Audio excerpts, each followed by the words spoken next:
Good morning, everyone. Thanks for joining us this morning for our webinar on FutureForge, Shaping the Future of Hot Forming.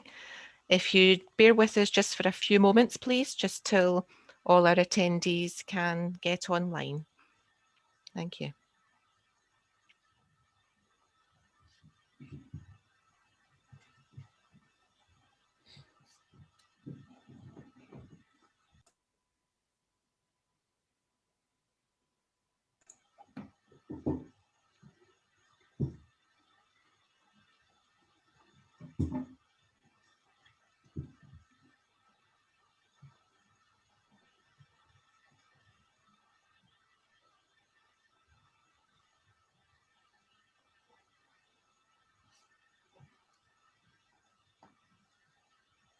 Thanks again for waiting there.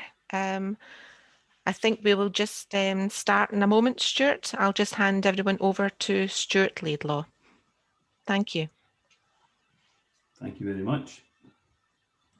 Good morning, everyone, and thank you for taking the time to join the latest in our NMIS Insights series of webinars.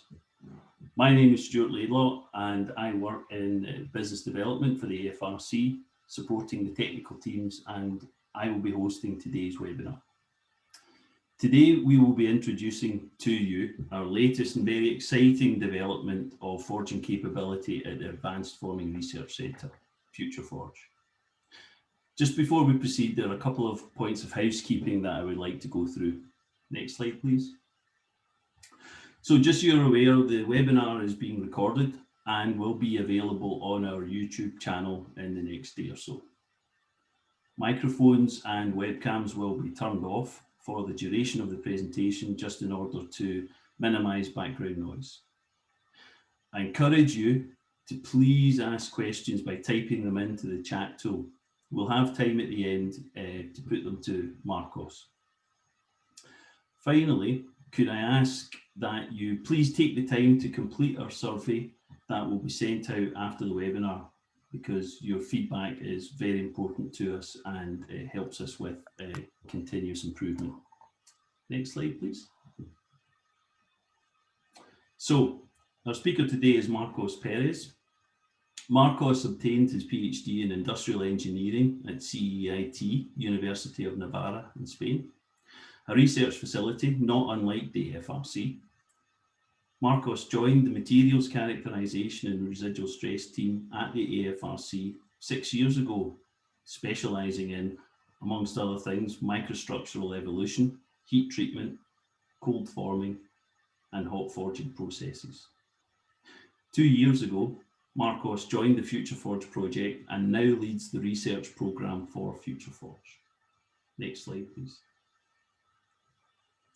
So just a brief overview of today's presentation. I'll give you a short introduction to NMIS and the AFRC, and Marcos will present to you the FutureForge programme, including technical capabilities, our planned research programme, and any current opportunities. Next slide, please. So, what is NMIS? The National Manufacturing Institute Scotland is a group of industry-led manufacturing R&D facilities bringing industry and academia together to work on transforming skills, productivity, and innovation in the manufacturing sector. Next slide, please. Our aim is to support the manufacturing sector by helping with challenge, competitiveness, investment, and development of the workforce. Please note that although the NMIS focus is on the Scottish manufacturing sector, the AFRC has been engaging with the global manufacturing sector for over a decade, and with our highly specialised manufacturing technologies, will continue to do so in the future. Next slide, please. NMIS is part of the One Scotland team, working with the support of a number of partners, including the Scottish Government and Scottish Enterprise. Next slide, please. As I mentioned earlier, the AFRC has been operating for over a decade, and along with the Lightweight Manufacturing Centre, represent the first two specialist centres within the growing NMIS group. Other areas, such as the Digital Factory, Collaboration Hub, and Manufacturing Skills Academy are expected to come online over the next year. Next slide, please. The AFRC is a well-established centre of industrial manufacturing research excellence in its own right, delivering high-impact, industrially relevant research and innovation for over a decade. Our capability in metallurgical forming and processing technologies will be further enhanced when FutureForge comes online next year. I will now hand you over to Dr. Marcos Perez. Marcos. Okay, Stuart, thank you very much for the introduction. So as Stuart said, my name is Marcos Perez. I am part of the FIT team for incremental technologies at the FRC. And I joined the FutureForge program a couple of years ago in order just to deliver this exciting new program for the FRC. So you can see basically on the screen a picture what FutureForge will looks like with the press, with the manipulator and two furnaces. I will describe along this presentation. So first I would like to introduce what is FutureForge. So FutureForge is an ambitious program for AFRC. It's a 20 million program to deliver a 3-modal hydraulic press plus ancillary equipment, which includes a gas and electric furnace, and also a manipulator. So this, for us, of course, it will increase the capabilities of AFRC, and also it will provide like a new validation capability in order just to accelerate new manufacturing process for hot forging, and also for the manufacturing of high integrity component for critical application, among other applications as well. So we need to say that this program was funded by the Aerospace Technology Institute, ATI in UK, the Scottish Enterprise, but also the Catapult funding. And this press and this program will bring new capabilities in terms of hot forging, especially for 3 modes of operation for this 3-modal press, which will be for open die, closed die, and also isothermal forging. So I would like to talk about why FutureForge. So the main reason to be involved in this program at the FRC is because of the increasing importance of digital manufacturing on the manufacturing of processes, even also for hot forging. So the idea to be able to collect data, to process this data, and to integrate this data will increase the knowledge and the capabilities for these processes, and also could accelerate the development of new manufacturing process and reduce the cost. So this is one of the main reasons. Also, this program, the idea originally was to be able to increase the prediction power with digital twins and to accelerate the development of expensive components like high integrity forged product, which takes a significant amount of time just to develop new product, new materials, especially for a critical application. Also, FutureForge is willing to provide solution to the whole foreign supply chains, not only for the final user, but also trying to bridge the gap between research activities or different suppliers which are develop different products and needs like a platform to really validate their product prior to be advertised or trying to be sell directly to the final user or final forgers. So in principle, this program is expected to be launched in the middle of the 2021. Obviously, there was certain amount of delays because of the COVID-19, so as you can expect. So hopefully, this program with these facilities will be available pretty quickly in the coming months. So the idea is trying to bring more attention and investment from the final user, but also we are more than willing to work with the whole supply chain of the forging industry. In terms of the digital aspect of FutureForge, as I said before, digital aspects are a key aspect for FutureForge. The idea is to be able to we are developing a state-of-the-art platform for data collection and connectivity and integration across different elements of the forging processes. So the idea is to digitalize, to be able to digitalize the whole process and to test and to validate all these new technologies under one single roof. So this unique press is 3 modal capabilities will be able to conduct or to show capabilities in terms of open die, closed die forging, and also isothermal forging. Obviously, is at a representative scale, just bridge the gap between research activities at a small scale, but not going directly to the full scale. Obviously, this is could be very expensive just to make this trial. So to make something representative, that could be extremely useful just to bridge the gap between research activities and the industrial application. Another strong aim of or another very important capabilities of the FutureForge is to be able to combine the capabilities that we will have with the AFRC with these new facilities, but also to be able to integrate the capabilities we already developing during a decade ago in terms of material characterization, metallurgy, residual stresses, aspect digital, metrology, and also modeling. So the idea is to integrate all these capabilities also for FutureForge and covering the large range of technologies which is needed for hot forging operation. So in terms of the timelines for FutureForge, so this project started, let's say, kick off in 2018. So from one side, we started to work on the facility development. You can see on the on the top of the arrow. So the contract was awarded in 2018. So we start to work to the detail analysis, design and manufacturing of all the elements of this program, which is the building, which is the press, the operator, manipulator. Currently, we are working on the final commission and installation.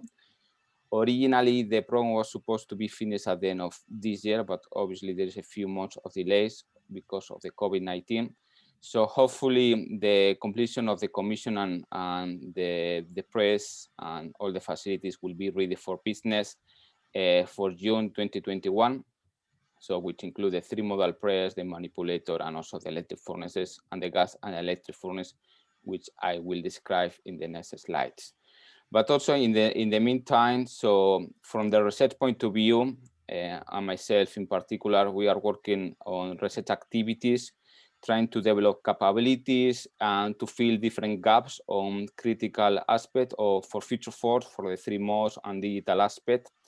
So the idea is to be able to integrate or transfer this knowledge once the FutureForge is completed in terms of the installation and commissioning. So as I said, so we are working on this direction, on both directions, on the facility development and also the research activities. In terms of the building, so there were 3 phases in the AFRC. Originally, the first phase was built in 2010. There was an extension in 2014, and in 2020, this year, finally we complete the building. So which hold basically all the FutureForge facilities, and you can see on the screen. In terms of the 3 modal hydraulic press, the 2000 press, you can see on the screen a picture took a few weeks ago. So obviously there is still significant amount of work to be completed in the coming months, but hopefully we will be finished for May of the 2021. As I said before, this press will have will be able to operate 3 modes under one single platform in terms of open die, closed die, and isothermal forging. So in order just to, I would like to explain a bit more about these 3 concepts of this forging operation that maybe not everybody is fully familiar with. Open die forging, obviously, open die forging is a process where the material don't have a flow can be deformed easily or don't have any limitation or a cavity which enclose the material. So one of the three classical operation is upsetting, which is the initial compression of the workpiece. So we increase the diameter. At the same time, we reduce the length. So normally this process is the first step of the cogging process. I will explain right now. So in order just to break originally the as-cast structure, normally this material during the cogging, the idea is to break the as-cast structure.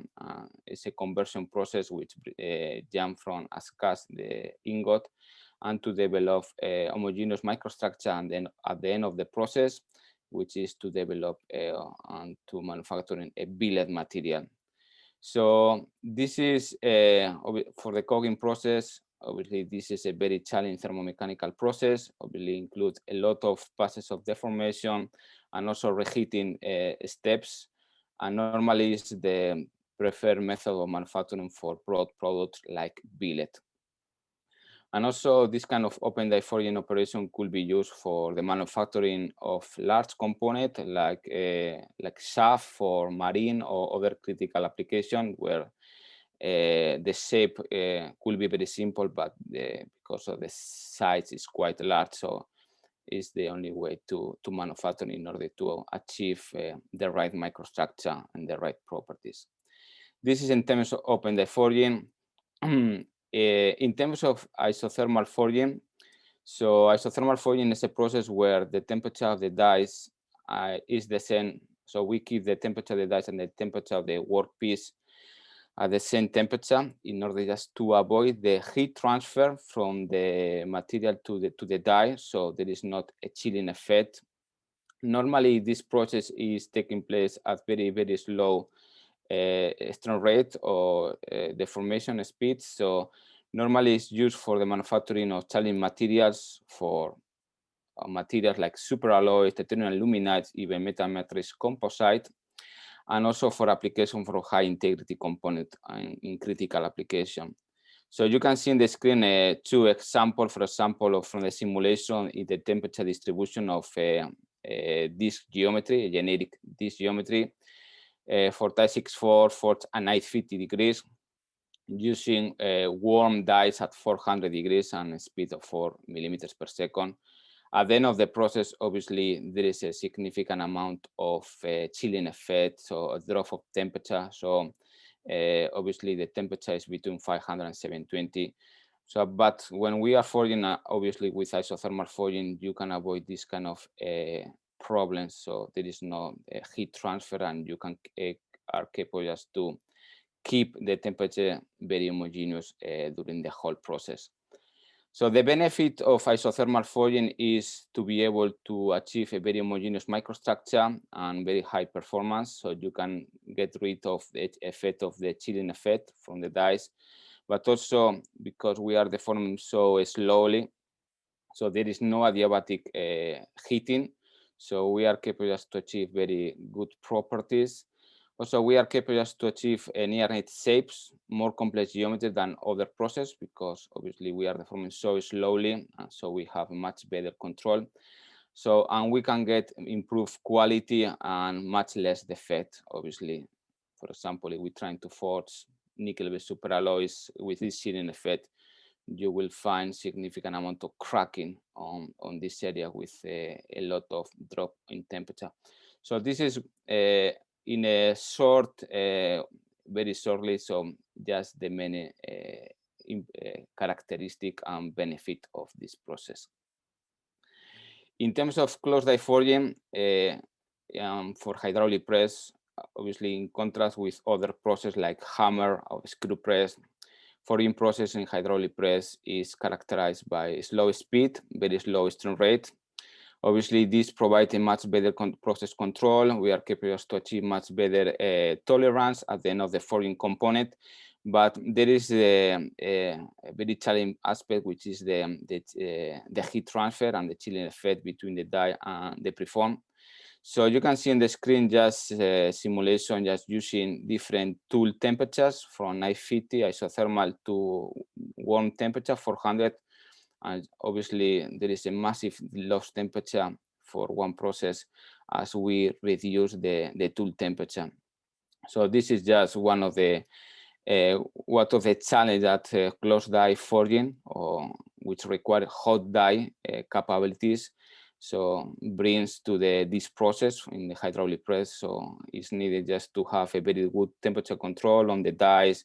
Also bring challenges in terms of coatings or even lubricants. So conventional lubricant is not applicable for this application. So also brings significant challenges for the process.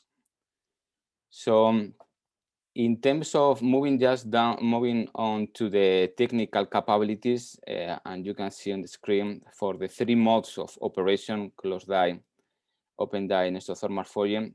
So the maximum load for open die will be around 1,200 tons. For closed die isothermal forging, we'll be able to use the full tonnage of the full capability of this press, around 2,000 tons. Obviously, the 3 modes has different working speed and approach speed. For example, for isothermal forging, the minimum temperature is around 0.04 millimeters per second. But when we are moving to closed die, open die forging, so the speed obviously increase quite significantly. So this is the range of speed our press will be capable of. And also the maximum size we are thinking just to forging component or to be used this press is for the open die is around 500, half a meter of the preform side of the ingot cast of the billet. This is the limitation by the manipulator, also by the weight of the ingot. For closed die isothermal forging, we estimate around 300 millimeter maximum of the workpieces. Obviously, this strongly depend on the application, which material, which temperature, how complex the geometry. So obviously, every case needs to be studied in a different way. In terms of the maximum temperature of the dies, so for open die will be capabilities to heat up to 600 degrees. For closed die, we are working on to develop these high die capabilities. So hopefully we are talking about around 700 degrees. And for isothermal forging, we have a significant, very high temperature up to 1300 degrees. So this is the capabilities we will have for FutureForge. More specifically for isothermal forging in terms of press job capabilities and tooling. So we'll have a 2,000 ton hydraulic press with rotating ejector, instrumented vacuum chamber with heating system, and you can see on the screen just basically a description of how looks like the vacuum chamber on the size. So you can see there is an operator behind, so you can estimate the size of this vacuum chamber. And also you can see the brief setup of what the isothermal forging could looks like. So we have the vacuum chamber capable to operate the process under vacuum condition. We have a die stack. Obviously, the idea of this die stack is to be able to heat up close to the workpiece up to 1300 degrees, but we need to dissipate all the high temperature along the die stack in order not to damage the press bed. So for the reason there is different cooling system installed in the press to help to dissipate this heat. So for the die stack is made of different material with different heat capabilities. And also we have the heating system, the heaters, which are going to also control the temperature distribution along the die stack. In terms of the heating capabilities, so as I said before, we will have 2 furnaces, a gas furnace and electric furnace. So in terms of the working volume is the same for both furnaces. It's 2.5 meters per 1.5 and a length of 4 meters. The temperature will be for the gas furnace will be between, we can operate between 750 and 1200 degrees. For the electric furnace, we can move slightly, we have a larger range for 400 degrees up to 1250 degrees. And the load capabilities is around, let's say, billet or ingot up to a diameter of 600 millimeter maximum. And obviously the length will be 4 meters as a result of the maximum of the size of the furnace. The maximum tons will be 1 ton, so maximum weight. So as a result of the limitation of the manipulator or the design of the manipulator. And in principle, the maximum load we can include in these furnaces is at least maximum 3 parts with a maximum of 3 tonnage in total. So, but these sizes of these furnaces is quite more than enough, I think, for what the capabilities we are looking for FutureForge.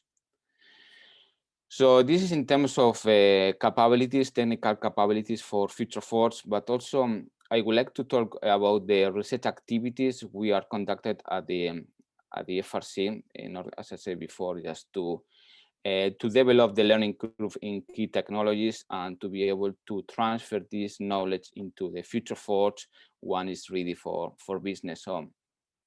So currently we are working with a significant amount of companies, but also research partners in order just to develop these capabilities. So we have a strong collaboration with tier 2 and even tier 2 partners at the FRC.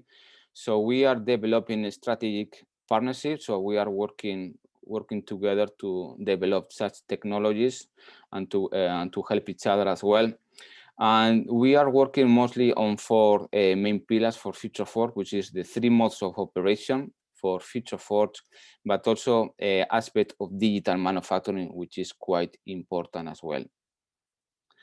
So in terms of isothermal forging capability development, so we have been working during the last 2 years on advanced materials like powder nickel-based superalloys, gamma prime alloys, even titanium aluminides, so trying to understand the mixtural evolution and their isothermal forging condition, even impact of subsequent heat treatment, which is quite the conventional manufacturing process of these materials.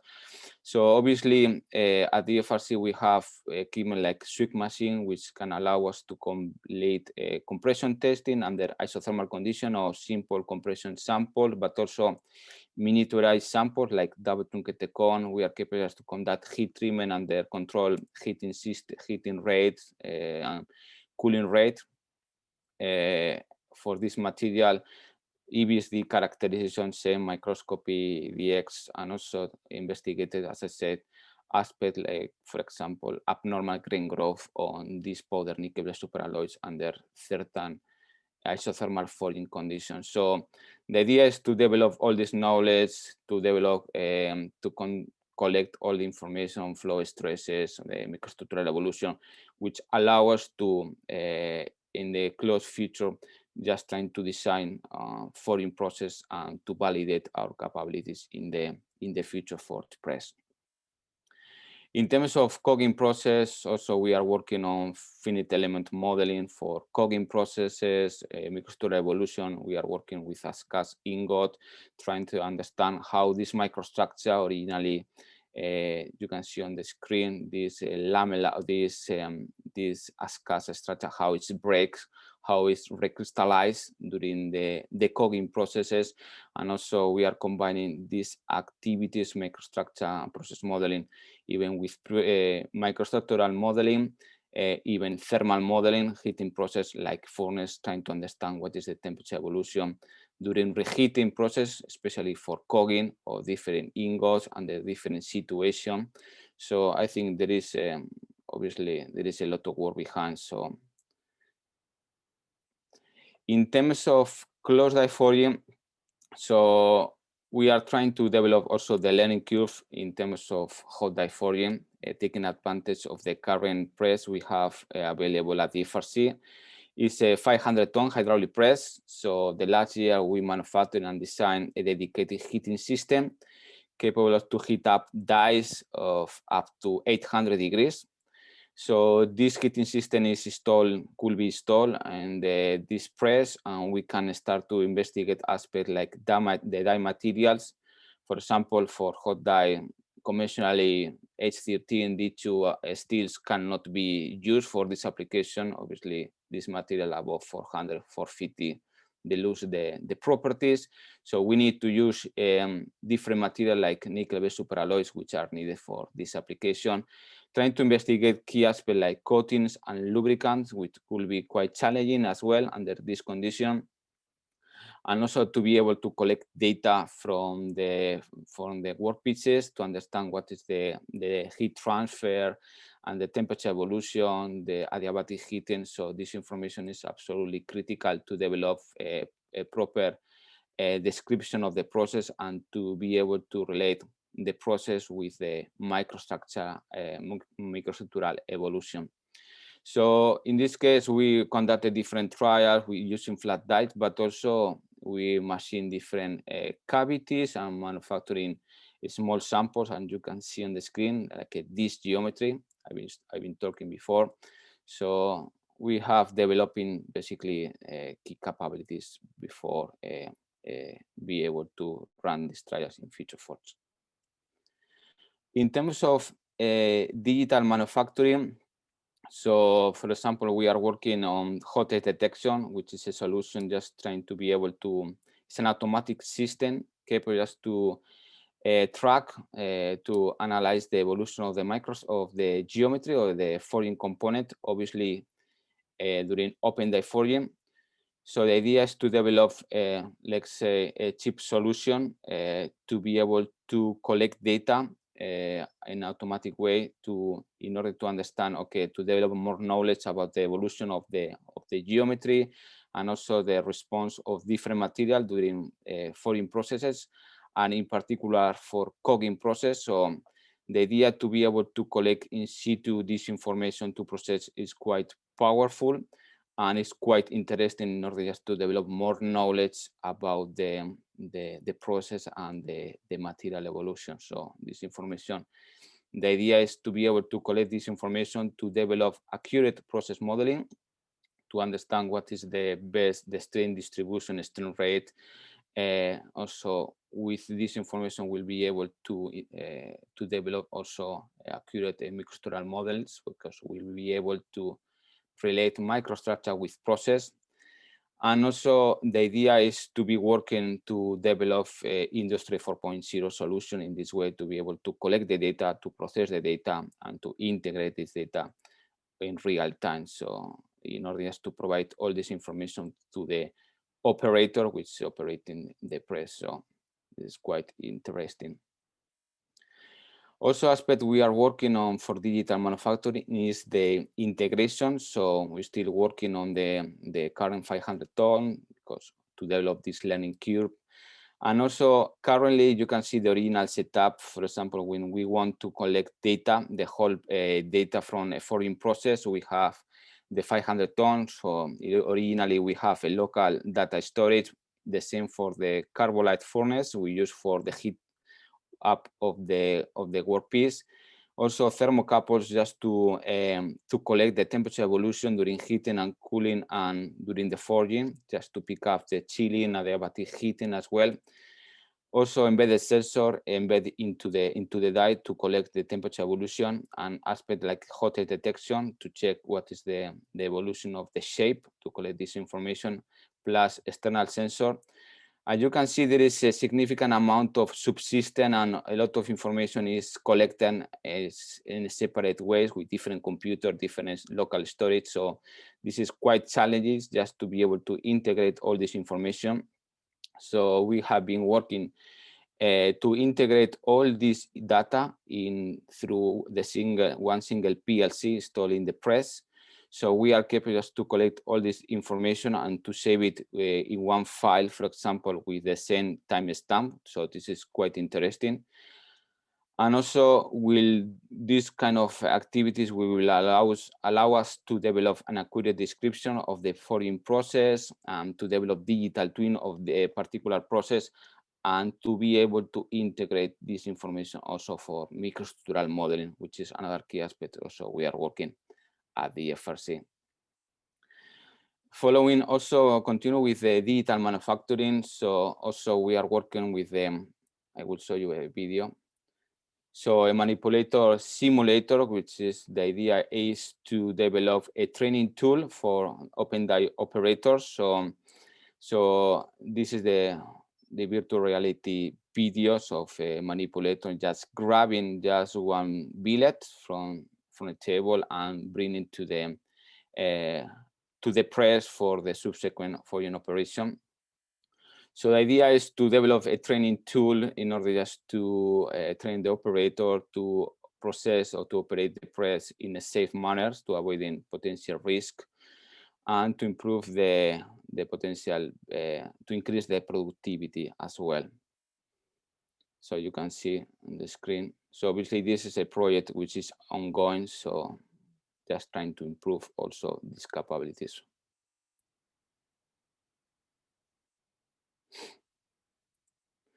And the last slide, so is obviously just to make a list of potential opportunities and partnerships. So, but this is just an indication. So obviously we are more than happy to listen new idea, new proposal. So originally, because it's hydraulic press, originally the press was designed just to focus on high instrumental part, high integrity parts, such as turbine disc, but also there are plenty of opportunities for other geometries, other application, other. Also, this could be a very good opportunity or a good platform to develop forging strategy for new alloys or new generation alloys before bringing to the production. Also, could be a very good validation platform to test and to validate new technologies, new products on the forging process and this kind of research environment prior to go to the industrial application, industrial environment of final user. So this also a program or this platform will allow a close engagement with all the players of the forging supply chains, from the material supply, from the forging, lubricant, automation. I think there are a lot of opportunities. Also, this platform will allow us to explore a hybrid process, to combine this process with other processes like additive. So there are plenty of opportunities in this way. Also, to increase the understanding about the microstructure evolution, also from conversion process, especially for very challenging processes like Cogging Process, which is quite difficult to investigate how the microstructure evolves during the whole manufacturing process. Trying to tackle the reduction of forging non-conformance and even processing stages. Aspect of digitalization to develop a digital passport for the whole manufacturing of a component. So could be also this another application. And also we are working on significantly on process modeling to develop digital twin, to collect this data, to integrate it, to develop accurate process modeling and to integrate this information is also in advanced microstructural modeling. So this is from basically, this is just a brief overview of what FutureForge will be. So I would like to say thank you everyone to stay here and more than welcome your questions and your doubts. And also hopefully we will have additional webinar maybe in the coming months once the FutureForge is fully installed and commissioned. So hopefully also we are working to maybe for an event once the press is commissioned. So hopefully you guys want to know more about this program or you want to get involved, please keep in touch with us. So Stuart, so any question, any comment from your side, so as well? Thank you very much, Marcos, for an excellent presentation.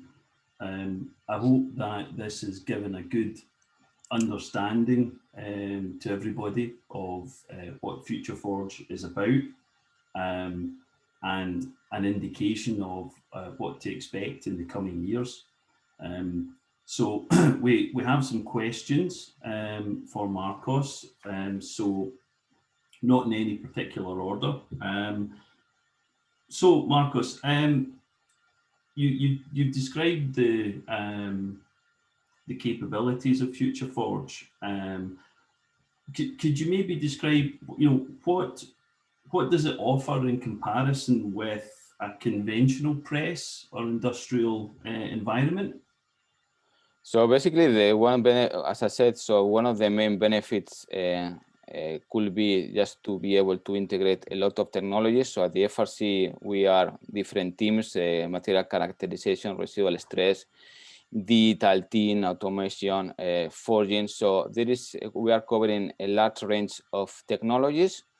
Could be integrated in this platform. Obviously, what is important for the manufacturing of any component is not only the forging process, but also to develop understanding about the microstructure, how the microstructure evolves, how the material responds, how to be able to collect the data properly, to process this data process. So there is a large range of skills which are needed just to cover the full spectrum. So I think at the FRC we are in a good position to tackle a large range of capabilities or challenges for any product. Thank you, Marcos. Another question is, what materials will you be able to work with? So in principle, I mean, we will be able to work with any materials. So there is no limitation in this sense. For example, we can work from very challenging material like gamma prime nickel superalloys. Even we are working with titanium luminides, which are very tough to work with. But also we are working with titanium alloys, but also stainless steel, any steel, aluminum alloys. So I think we are covering a lot of a large range of materials. So I don't see there is a limitation in this sense for us. Okay, thank you. A question about isothermal forging. The question is relating to the die material that we use, and do we have issues with die wear? Well, I suppose, just sorry, before you jump in, Marcos, part of the answer to that is, FutureForge isn't up and running yet, so we couldn't comment on what issues we might have with die wear. Sorry, Marcos, on you go. No, I think it's a good question. The point, obviously, when we're talking about where we are increasing the temperature of the dies, so we need to start to have we need to choose very specific materials. For example, up to 800 degrees for hot die, normally everybody's using, I don't know, Inconel 100 or gamma prime nickel superalloys as a die material. Obviously, when we are moving to very high temperature for isothermal forging, we are talking about other types of molybdenum alloys. So obviously, to retain the high properties at very high temperature is becoming increasing more challenging as we increase the temperature. Obviously, as also the properties of the material is not going to be the same. There is a big drop. So you need to design the process and the cavities based on these properties. So if you make a very complex geometry with a small radius, obviously you will find you can have much wear on the radius of the die. So, but it's something you need to design. You need to take into account into the design. Yeah, absolutely. Just whilst you were talking there, we've got another question about a specific material, which I suspect you can answer quickly. What about Inconel 718? Will we be able to work with that? Yes, sure. I mean, we are working with this. Is the material we have been working at the FRC for a long time ago, and also we are working from modeling aspect, microstructural modeling more than 6 years ago. So I didn't have the opportunity to show much of the work we are doing in this presentation based on the limitation of time. But we are working on, for example, benchmarking of microstructural modeling for Inconel 718 during the last 2 years. We're trying to, we have at the FRC developed specific models with partners. So we have complete also benchmarking between what are the capabilities, our models versus conventionally models you can find embedded in the form and Forge, Qform. So, and also comparing this result versus industrial partners who has. So we have been working for a long time on Mincon 718. So we have, I think we are quite strong on this in this material. Okay, thanks, Marcos. This next question, I think, is probably relating to the fact that you've spoken about the FutureForge and the 21st century, if you like, forging capability, and the digital integration. So the question is, not many forging companies operate with the latest equipment. Will you also work with companies who operate older, perhaps legacy type equipment? So this is exactly what we have done during the last 2 years to work with the legacy, the 500-ton hydraulic press. So we managed to completely change how we collect the data. So as I said before, previously the data was collected through locally. So you need to go to the stick to collect this data at the end of the process. Currently, everything has been installed, go through PLC. We are working with the tier 2 members, which have strong capabilities on this aspect. So yes, so absolutely. Okay, good, thank you. We've got a question about the size of parts. I think you mentioned in your presentation maximum size. Do you have a minimum size for parts? No, I don't think we have a minimum. Obviously, the minimum will be, the limitation of the minimum will be the tolerance and the details you want to achieve at the end of the process. But I think this is the... Okay. But currently, I mean, on top of my head, so I don't see that we have a significant problem in this case. Thank you. You mentioned the heat treatment capabilities with the gas and the electric furnaces. Does the AFRC also have quenching capabilities?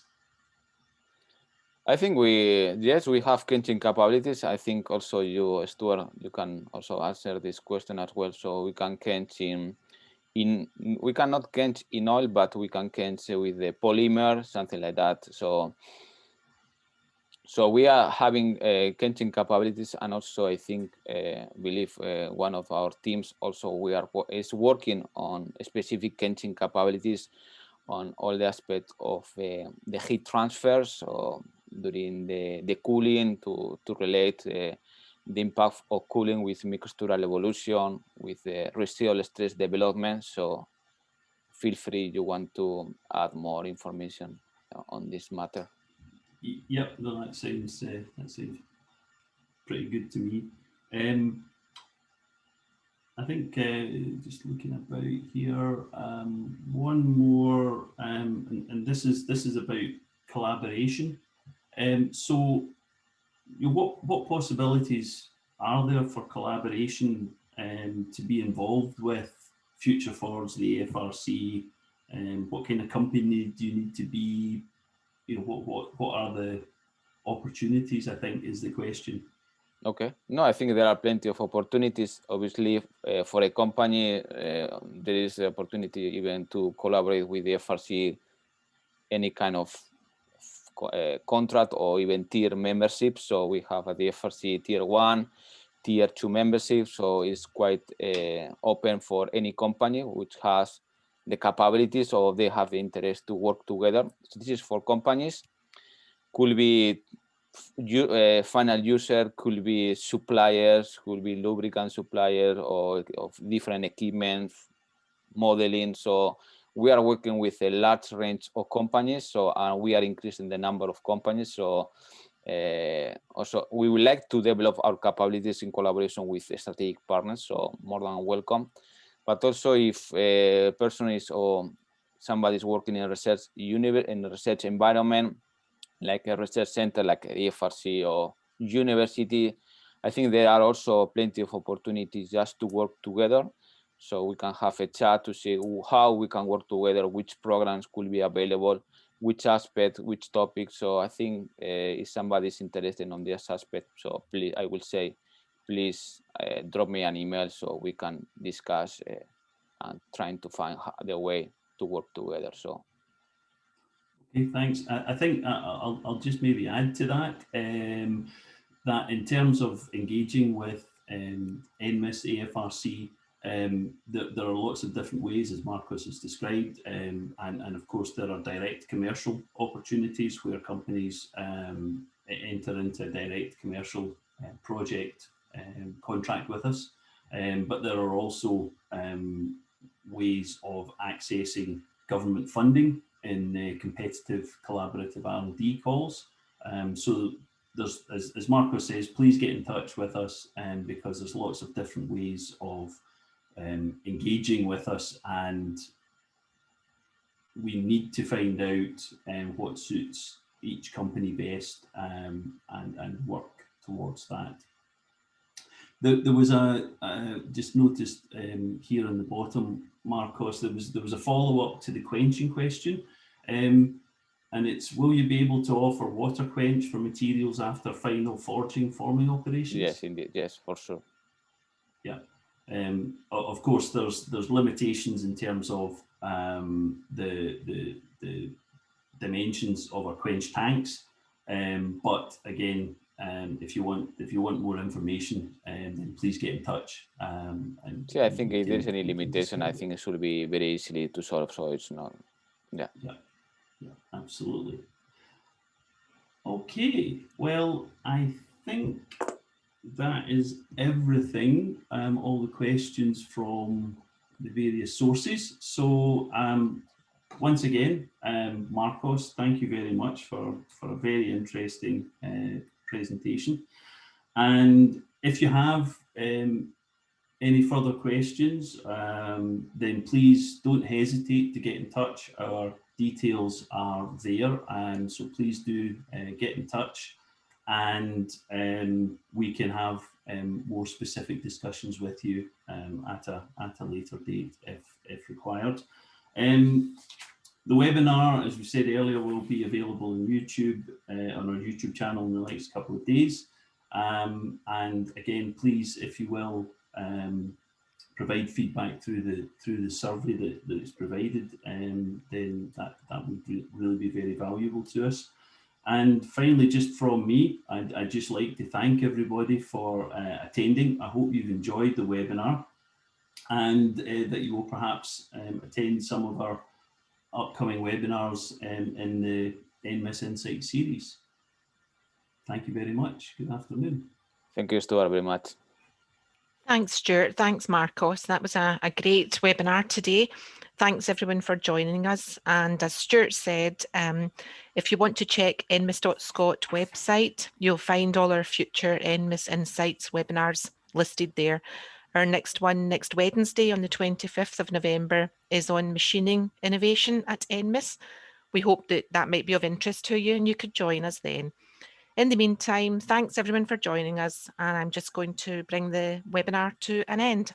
Thank you.